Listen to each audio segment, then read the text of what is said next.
Welcome to the Writer's Bridge.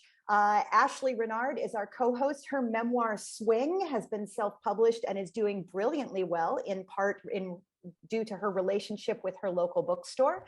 My book, which is traditionally published but by a small press, so I am really having to hustle, is just out, and fingers crossed it's going to do okay.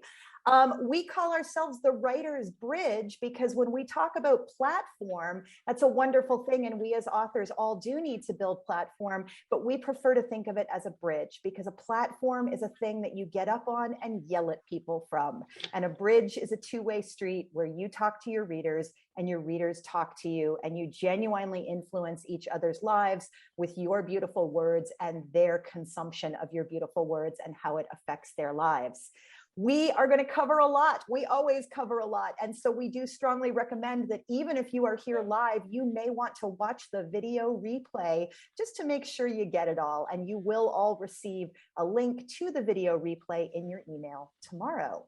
Ashley, anything to add before we dive into our question of the week? No, that's all. Welcome, everyone.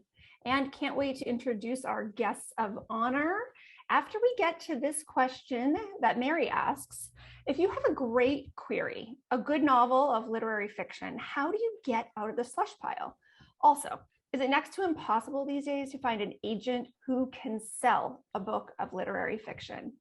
Allison. Well, the good news is if you are writing literary fiction, you do not actually need much in the way of platform. However, the bar is very, very high for excellent writing because literary fiction is sold 95% on the quality of the writing and 5% on where you got your MFA and which professor introduced you directly and specifically to their agent. You can absolutely get published as a literary fiction writer without an MFA.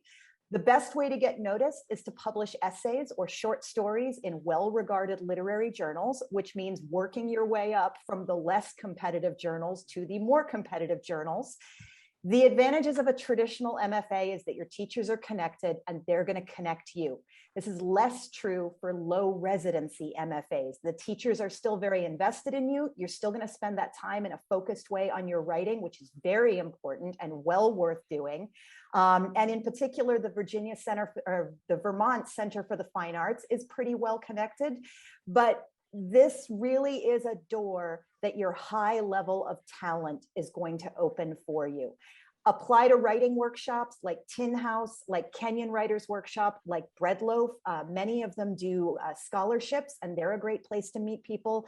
I got my first publication in the Kenyon Review because they heard me read the piece out loud at the reading night at the conference, and the editor liked it enough to want to put it in the magazine. It is kind of an elitist system, but they are also actively working to change this right now. And so if you are a person of color, a person from a middle class or working class background, a person who is first in your family to go to college, they are actively looking to bring in writers like you to improve your work and get better and better and better. And feel free to get in touch with me via Twitter or via Instagram, and I'm happy to list off more literary magazines. And there's lists out there of magazines that you should submit to. Ashley, anything you want to add about that? No, that was wonderful. That was wonderful. Every path to publication requires hustle, whether it is hustle to connect directly with your audience and grow your platform, or it's hustle to become a damn great writer. So there's no way to get there without work, but knowing the style, whether you're literary or commercial, will really help with what angle you take. I know that I'm a commercial writer. I love reading commercial memoir. So I knew I had really nothing to gain from going into an MFA. Connections, of course, my writing would get better, but building a bridge directly to my audience and then building a bridge with a fantastic team of booksellers at Doylestown Bookshop was... Nice segue. Thank you. The way I chose to spend my time, and I am so grateful for that. So we have Chrissy, Elise, and Glenda Childs here from Doylestown Bookshop. Glenda, would you be willing to start and just tell us what your role is at Doylestown and Lahaska Bookshop and what brought you to book selling? Why is it that you spend your blood, sweat, and tears and give your passion to this industry? Hi, everyone. Thank you for having us, Ashley. Um, so I am the owner of the Doylestown and Lahaska bookshops. Um, about, well, it's actually almost been 10 years now since I bought the store, the Doylestown store first. And I was in education before, but just loved books and getting books into the hands of readers. And I loved the excitement of the thought of owning a bookstore. I did a lot of research and knew that we needed to have events, we needed to have relationships with schools, we needed to do as much business as we can outside the store in order to make our brick and mortar stores sustainable. So, and that includes working with local authors as well. It's building the community. So yeah, that's kind of why I wanted to work in this business. And I heard you, talking about it's so much work, the hustle that you have to do as a writer. It kind of permeates the whole industry. It is a lot of work. We're constantly having to turn over our inventory, if not by sales, then by returning books that haven't sold. And it's you have to stay on top of things, always thinking about the next thing that you could be doing to get books out there. So I love it. It's very exciting, but and rewarding, but it is a lot of work. Chrissy, will Absolutely. you tell us who are you and what got you into selling books? Why is this your work? Well, hi, everybody. Thanks for having us today. I am the events and marketing manager for both the Doylestown and Lahaska bookshops. I started at the store in 2002, giving my age away a little bit there. And I stepped out a little bit here and there. I homeschooled my daughter, but I've been with the store pretty much that whole time. And I came to the bookshop because I loved reading, I loved writing, and I thought, what a wonderful, peaceful, calm place to be and to work. What a what a wonderful place to be. What a wonderful environment and culture. Um, and in starting there, I had the good fortune to just start as a bookseller. And as the store grew, I grew too. I grew through my 20s and my 30s and now my 40s. And it's been wonderful to grow with the store. And the things that Glenda mentioned and the events and the relationships with our community and with our schools and most importantly with our authors. Yeah, so it's not just a job for most of us there. It's something we truly love to do and a place we really love to be. So I'm very fortunate to be there. So I think the first thing we all want to know, even before we step into how do we get you to carry our books, is what makes you decide to carry any book? How do you pick them? Where do you get your list that you select from? What makes you go, we want this book on our shelf? Are you talking, I'm probably the best person to answer that question. Are you talking about all books or local Yeah. author books? How do you pick what books you want in your store? I mean, presumably you're going to get the stuff that you're pretty sure is going to be on the New York Times bestseller list. But let's say like mid-level presses, small to medium presses, what makes you pick out a book that you don't have a strong thought that it's going to be a fantastic seller? Like obviously if it's the next James Patterson book, you're probably going to carry at least a couple of copies. What makes you pick up a debut book? So at the stores, we have a children's buyer and an adult buyer. And so both of them are called on by reps from the six big publishing houses. And some of our smaller publishing houses have reps that also call on them. And so they're telling the buyers, this is the print run that we're doing. This is the media campaign.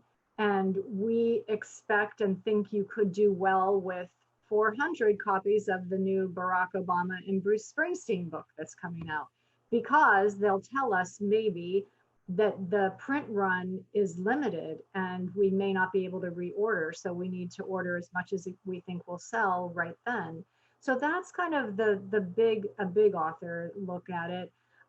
But both stores, we try to carry an interesting, diverse inventory.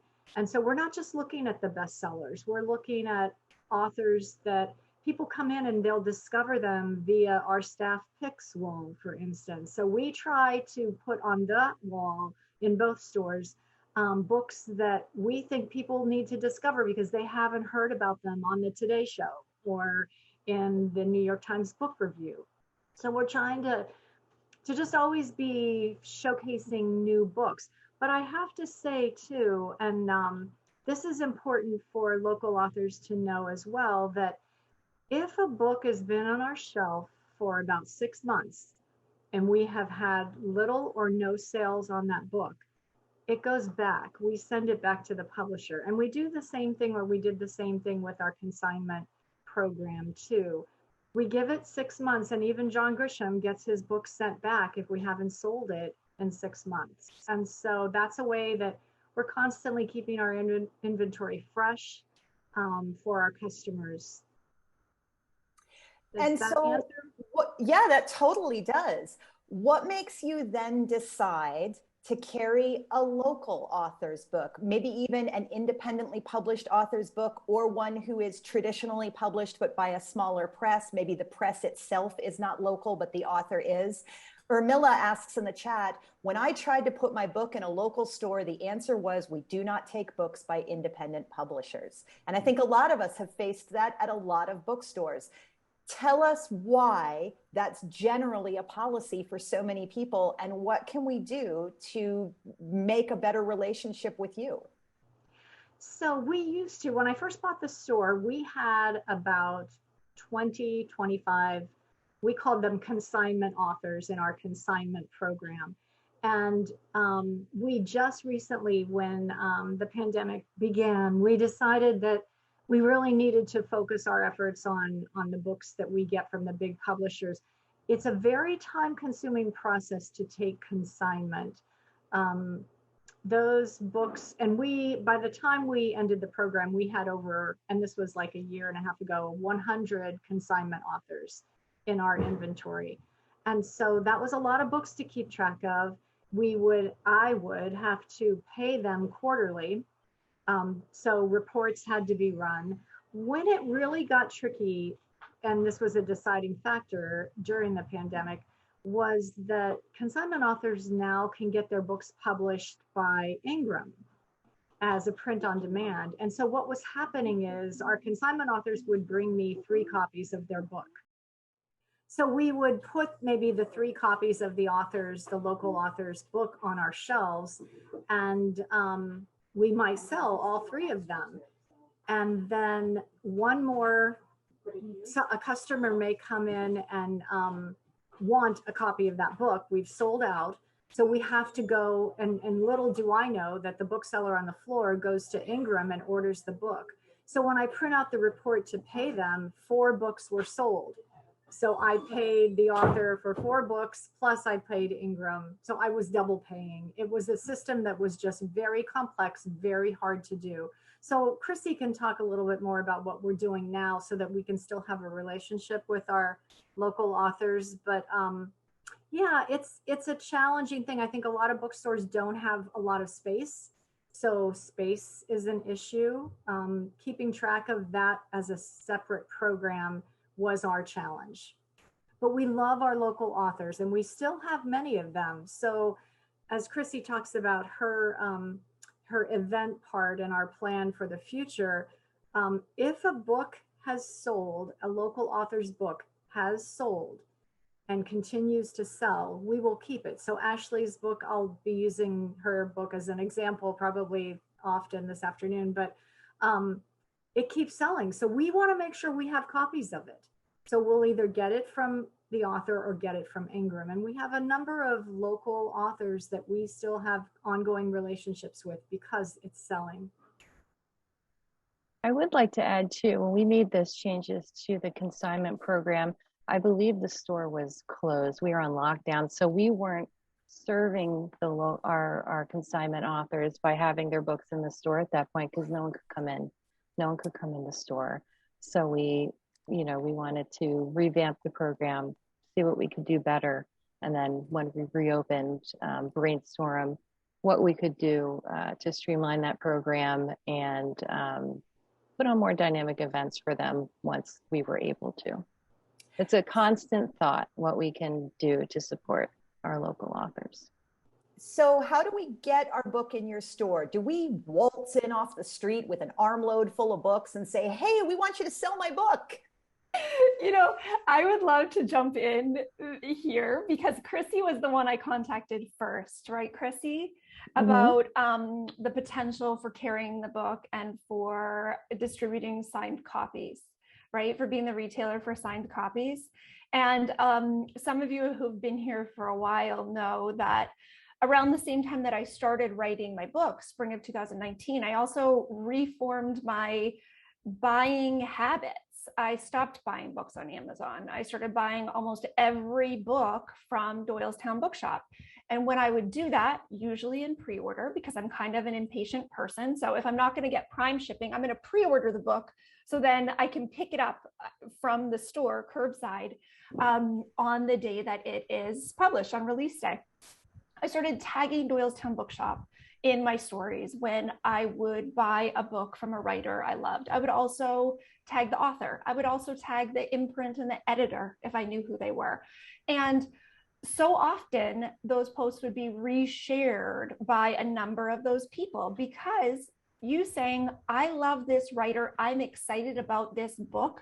Well, there are no other words that anyone in publishing wants to hear besides like, go out and get this. Like, you know, that excitement and sharing that excitement with my audience, I think went a long way to when I didn't knock on Chrissy's door or send her a DM on Instagram and say, hey, I'm a writer, how can you help me? I became a good customer long before I said.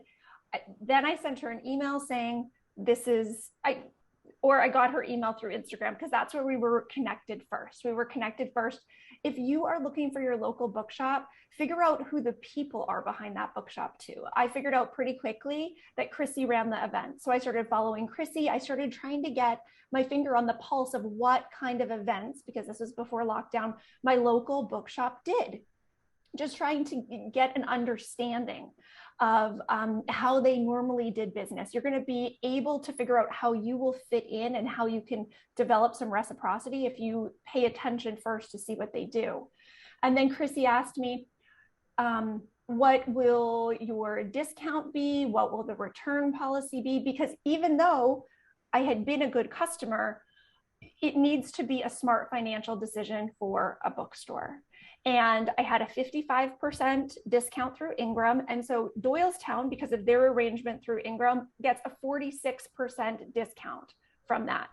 And my book is set to return, destroy. So that means that any books that don't sell, that are stocked in a bookstore, that are returned to Ingram, are just returned. I don't pay shipping to have them shipped back to me. They're just destroyed. Do you guys actually rip the covers off of books? Because not anymore. Okay, because my parents ran a grocery store and I used to like rip the covers off the big Vogue magazines at the end of every month, and we would send back the covers of the magazines. So then Chrissy said to me, okay, yes, we will offer signed copies through our store, but I have to let you know, we will probably only order 1 or 2 extra for the store because that's what we do when it's a new author. And I said, that is fine. Thank you so much. They ended up ordering more than that because it was chosen as a staff pick and because a lot of copies moved through the store. But that's because Ashley hawked the heck out of her book on social media. She specifically put her audience directly in touch with Doylestown Books, like not even go to your local indie bookstore, but here is the contact information for Doylestown. Order my book from them because that is where you can get a signed copy. And so thus, by the time the book came out, Doylestown had over 500 pre-orders. And when you see, hey, there's 500 pre-orders here, it becomes good business for the bookstore. They're not just doing you a favor because they value their relationship with you as a local author. You're all gonna make money. I'm glad that we're able to explore what Ashley did today, because I do think it's an excellent case in point on how to go about doing this if it's your first book. She was very smart in cultivating her relationship with us through social media, tagging us when she bought a book. In fact, I think I used the words, oh, there's a local author named Ashley, but she's a great customer. She's really supportive of the store. Independent stores really notice that. So that was very smart to do that. And at the same time, she's teaching her audience why independent bookstores are important. So the benefit was really twofold there. She's cultivating her relationship with us, and then in teaching her audience why they should shop at an independent bookstore, they're much more likely to pre-order her book from one. So excellent job. Excellent job there. Does it matter about the quality of the book? Does the cover design matter? Does the interior design matter? Does the quality of the writing matter? Yes, Absolutely. and I really want to talk about that, if that's okay.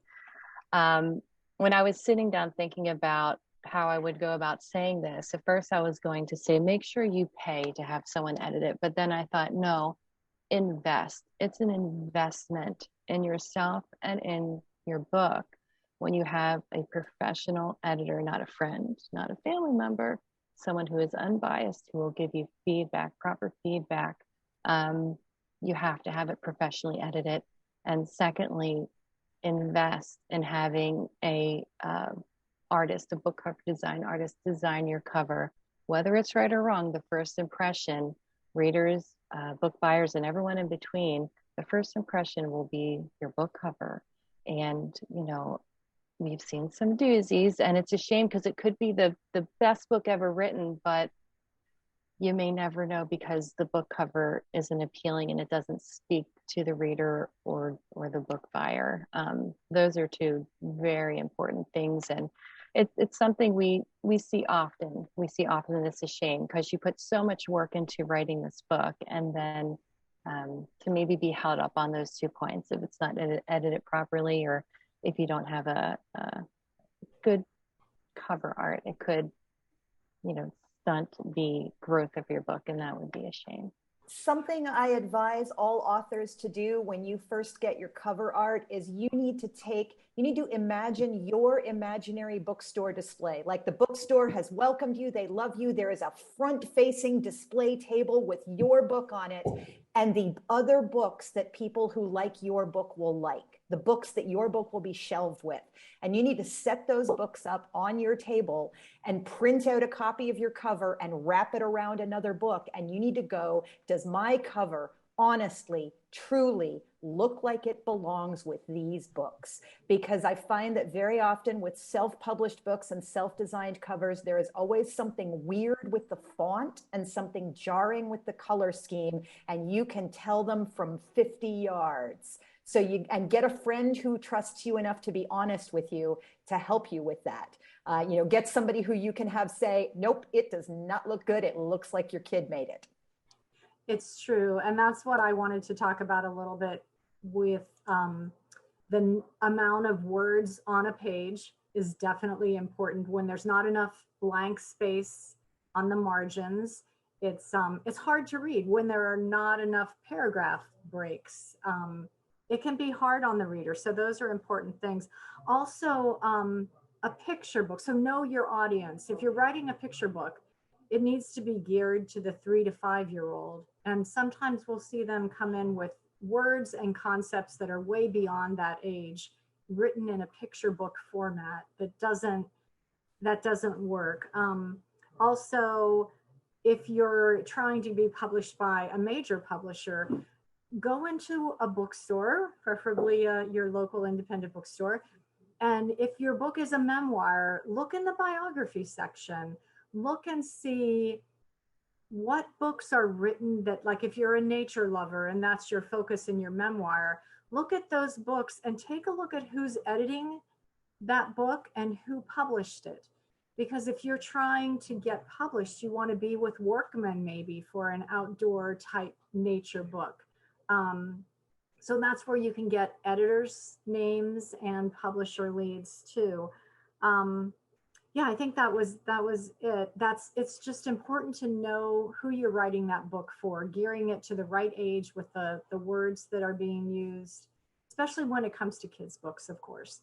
But also knowing your topic, like Ashley, she knew her subject matter really well, and so in addition to all the social media and promotions, her book was a quality product that made it, people came back and bought more and more for their friends and family. And yeah. I love Ashley, that, Glenda, that suggestion to open up the book and see who the editor was, see who the publisher was. For a few years before I started writing my book, every new book that came into my house, I would turn immediately to the acknowledgments because I wanted to know who was the agent who represented this writer. And now I pay for that information through a publisher's marketplace subscription, which I'm too snoopy to ever let that fall away. I love when I want to know who's connected to who and who made this deal happen. I want to know right away. But yeah, really trying to get the lay of the land for what kinds of books are published by certain imprints. Like that is so important. Even if that is not your kind of book, to just know that is going to help you understand the conversations and the other things that are going on.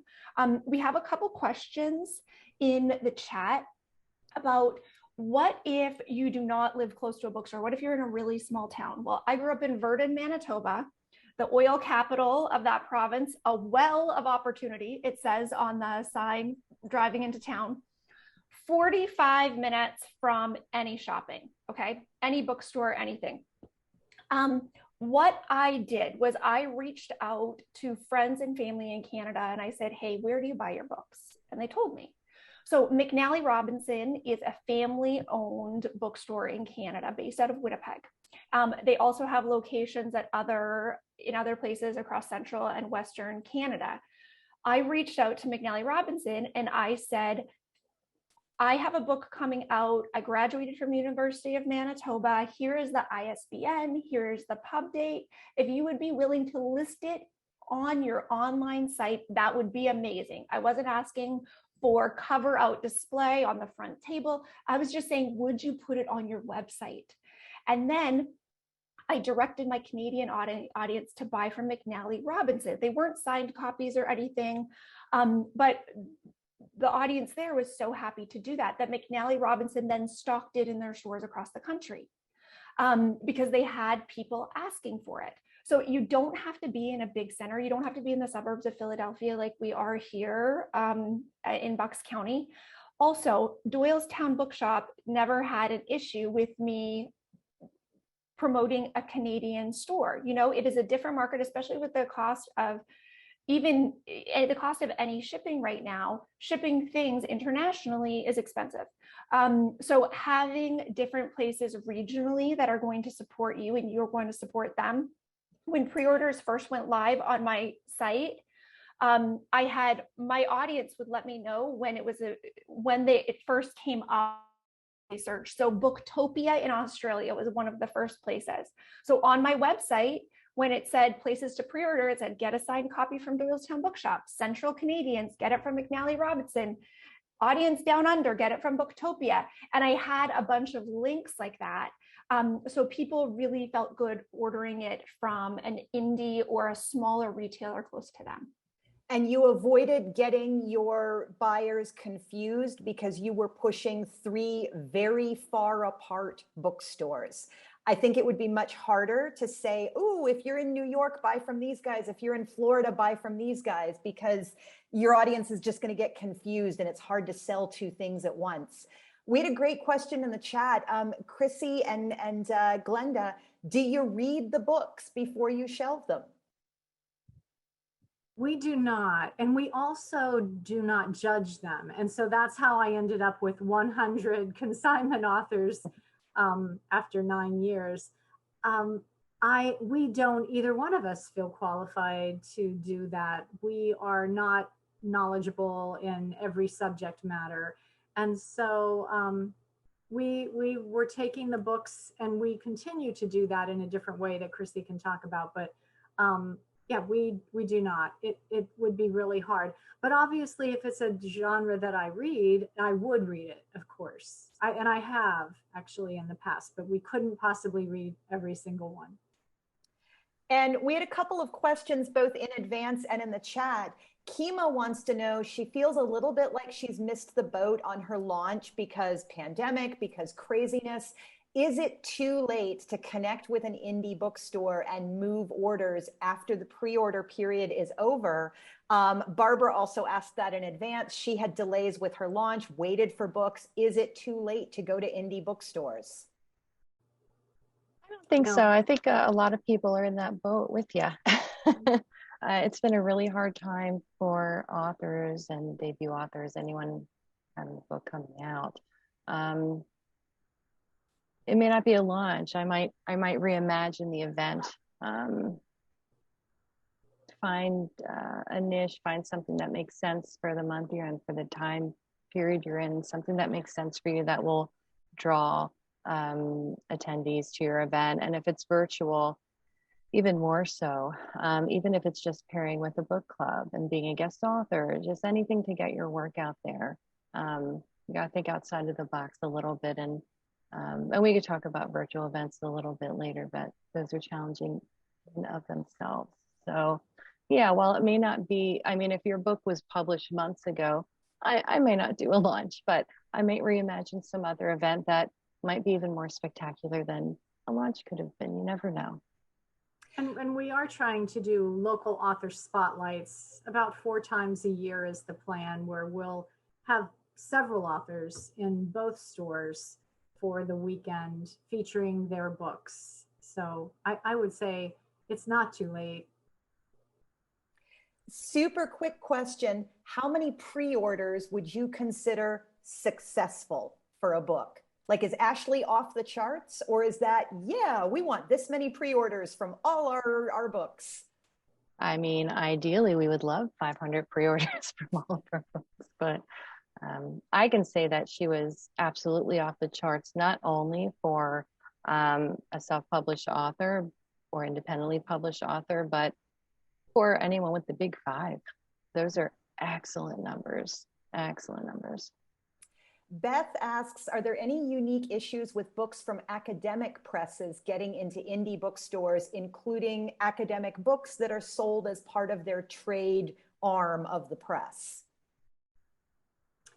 I think letting us know. We have an author, Seamus McGraw. His books are published by University of Texas Press. And so we have hosted him, and he's been at our local university.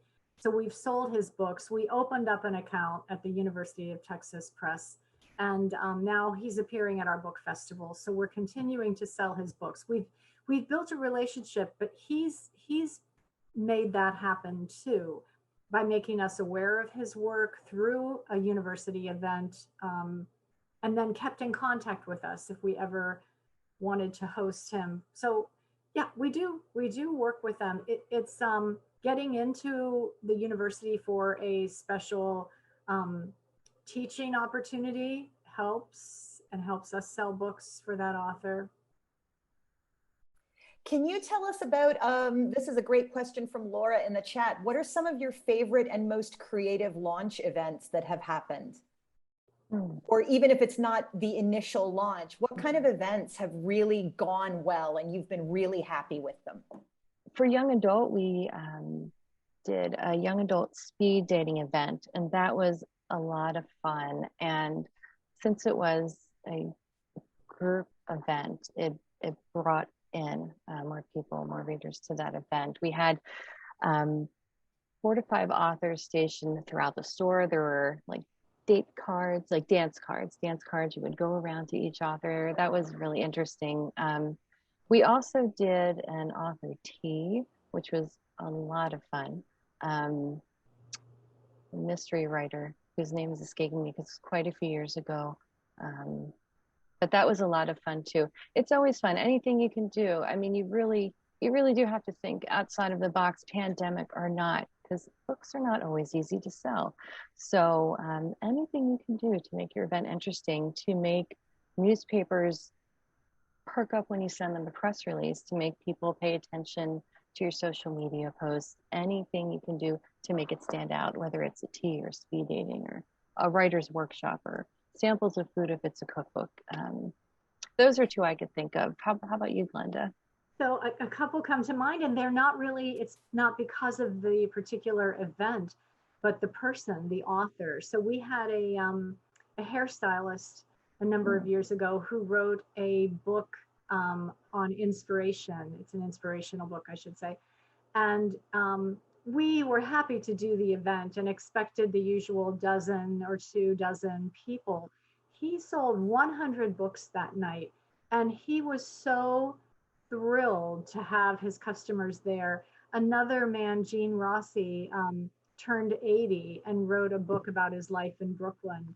And it was the same effect. His face was just shining. He was so excited to see the people there. That really touches our hearts. And that's why, too, we would never judge a book because we would not be, qualified. It's more about the author and the experience that they give to our community. If an author is going to get in touch with you, Dana asks, can you tell us what information do you want to see from an author who contacts you directly?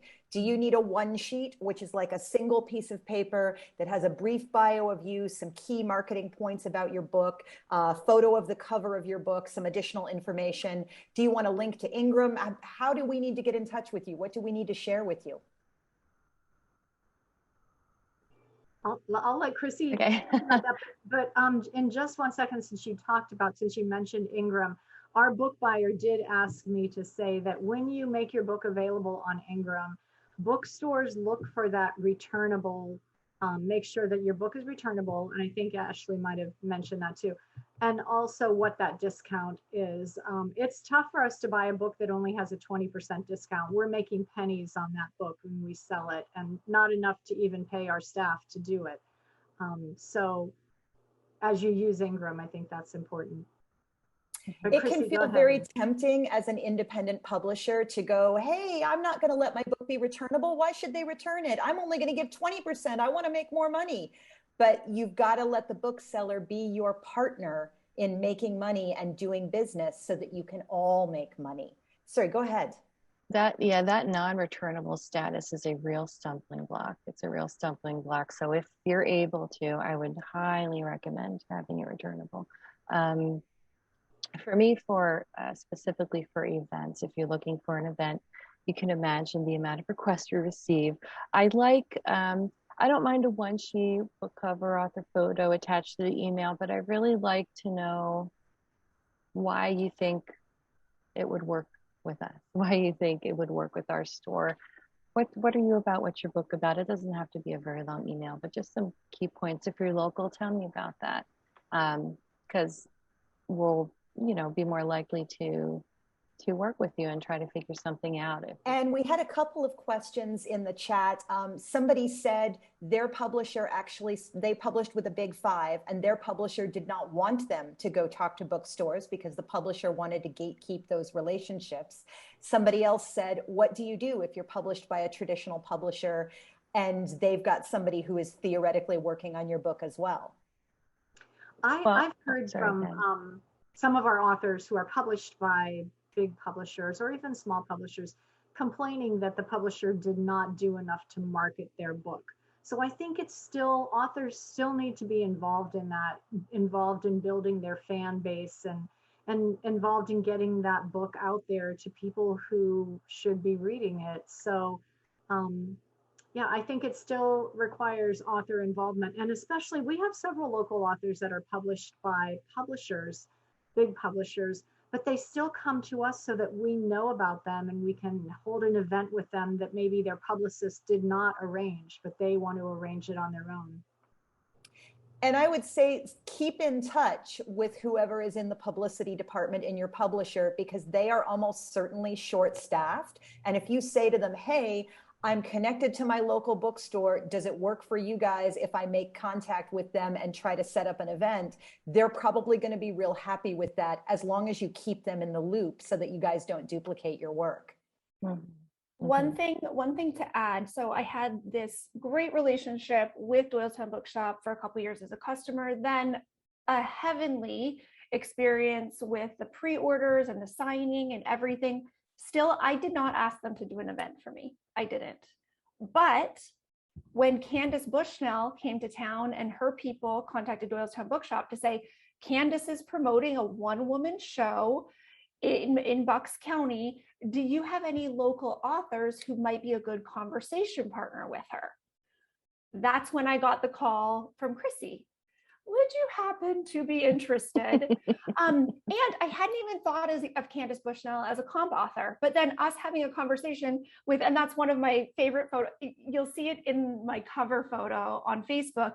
It's Candace Bushnell and me on these high up chairs, talking, and our books are in the middle, swing, and Is There Still Sex in the City are beside each other. And like, it was a wonderful event and a wonderful conversation. And the reason I was invited to do that was the list of things that I've just talked about. Them asking me to do, they knew it was going to be a favor for me. They knew it was going to be a boost, but being happy to do that because I had been a good person to work with. That's a good point. And you wore the appropriate shoes. Yeah, most importantly. I had to get some Jimmy shoes for that event. I mean, it was a good excuse, right? It was a good excuse to get some very fancy author shoes. One more question before we dive into some quick breakout rooms for networking. Lori says she has been chosen for an author spotlight at the Pacific Northwest Booksellers Association trade show and has 5 minutes to speak to a room full of booksellers to try and charm them into ordering and selling my book. What approach should I take? Any tips? And I think this might also apply to any of us speaking to any bookseller. What do we need to tell you that's going to make you excited about our book? Oh, that's such a good question. Whew. I'm thinking too, when we go to conferences, and who remains in my mind, make them laugh, connect, tell them about your book, but they're also buying into you. So connect with them if you can, make them laugh. Those are the ones I remember. Awesome. So we're going to take a quick moment to meet some other writers. If you are not a breakout room person, that's totally cool. You can stick it out here in the main room with us and we'll keep chatting. When we come back, Glenda and Chrissy are going to give us their very top tips for how you should get your book into a bookstore and their favorite horror story about how you absolutely should not get your book into a bookstore.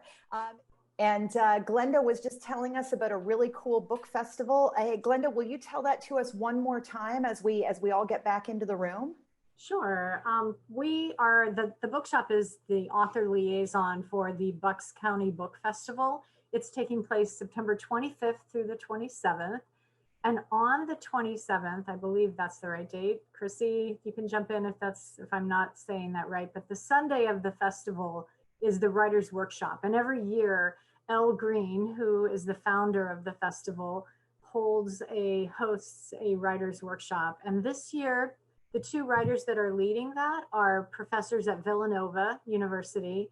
One is a fiction writer and the other one is poetry. So we usually have a very high quality writers event that day. I would highly recommend it.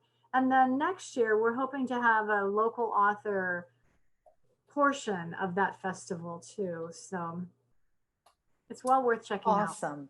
And that can be a really, sorry, go ahead, Ashley. Yeah, I just dropped the link into the chat. And they do have some online offerings as well. If you want to check out the link there and just see what is there. Yes, it's the 24th to the 26th. We do have a virtual event with Jason Reynolds, which we're very excited about. Yeah, so check it out. Check out the website, bucksbookfest.org.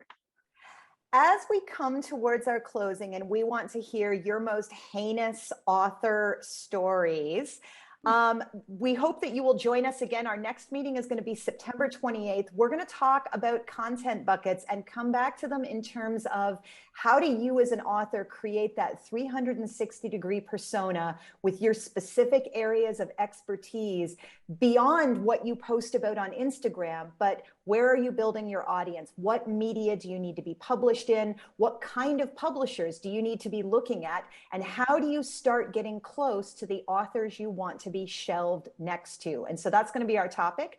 If you got the email for this one, you're going to get the email for the next one, and you don't need to sign up again. So we would like to hear your heinous author behavior stories, just so that we can feel superior and like we haven't done anything even remotely close to that. And I'll cross them off my list. You know, the ones that have been the hardest is authors that just keep calling or keep wanting more, better placement for their book, or, and that's rightly something that you should ask for, but it's the constant every week coming in, almost like stalking us with it, and not understanding that there are 100,000 other books in the store that are also needing attention for the customers. But quite honestly, one of the worst things is when I have a book, it was a picture book, and the pictures were not well done in it, and it was embarrassing to think that I have to put this out on the floor. But again, because we're not judging, I did put it out there. But that's really hard for me to put out books that are just not the appropriate age group for kids. I'm not going to name names, but I can tell you about a story where it was a very, very, very famous author who I admire. We had an event, and we were very busy prior to the event. And this particular author really, really needed fountain pen ink in different colors, I think purple. And he really needed us to go get that for him while we were preparing for the event. So my advice to you would be, if you become ultra mega famous, please don't send your event people out to find ink when they're trying to prepare for your event. Or black towels or Grey Goose vodka. Mm-hmm. And that is one thing. Ashley was never demanding of us, and so that is very helpful. But I do have to say, as far as books that have done well, books that only you know the story of, we have an author that writes about the Doylestown Cemetery, and we cannot keep that book in stock. We're constantly restocking it. That's such a unique topic that there are people that are interested in that. Also, Views of Doylestown, an author did a pen and ink sketchbook that can be used as a coloring book of different buildings in Doylestown. And that was our all-time bestseller in, I believe, 2017. It beat out every James Patterson, Louise Penny. That was our biggest seller. And I just got 28 new copies delivered to my office in Doylestown. So people are going to be excited to know that they're back in stock. So those kind of books that can really appeal to the area are really well sought out. Local history, local heroes. Mm-hmm. Yeah. Mm-hmm. And Pam points out in the chat, don't forget Barnes & Noble has a new focus on local authors for their stores. James Daunt, who I believe just came in as the CEO, sees the potential for success like he's had with Waterstones in the UK. You can contact the store manager to ask who the community outreach person is specifically. Ashley, what's your top tip as we wrap up today? Give, barely ask for anything. Bookstores are a gift to our communities. And I am not just telling you that because we have two of my favorite booksellers here. They are, and they will do amazing things for your book if your book is doing amazing things in readers' hearts. So that's the thing. If it's connecting with people, nothing makes a bookseller happier than an excited customer who is going to open their wallet and say, give me more books. So just be the kind of writer who writes things that will connect with the reader, and then be the kind of human who booksellers really then want to work with more and more because of your reciprocity. And even if you don't have a local indie store, there's still a person who is the buyer. There is a person who is the store manager at your local Barnes and Noble, at your local chain bookstore. And they'll remember you too if you're the person who comes in and buys books and talks to them about books. The time to start building your relationship with your local bookseller is 2 years before you plan to publish. And the second best time is now. So start building those relationships, celebrate your indie booksellers, and you can unmute yourselves for a lovely goodbye and a beautiful thank you. Round of applause for Glenda and Chrissy. Thank you so much for being here today. Thank you all. Thank you. Thank you, everyone. Thank you. Bye, everyone.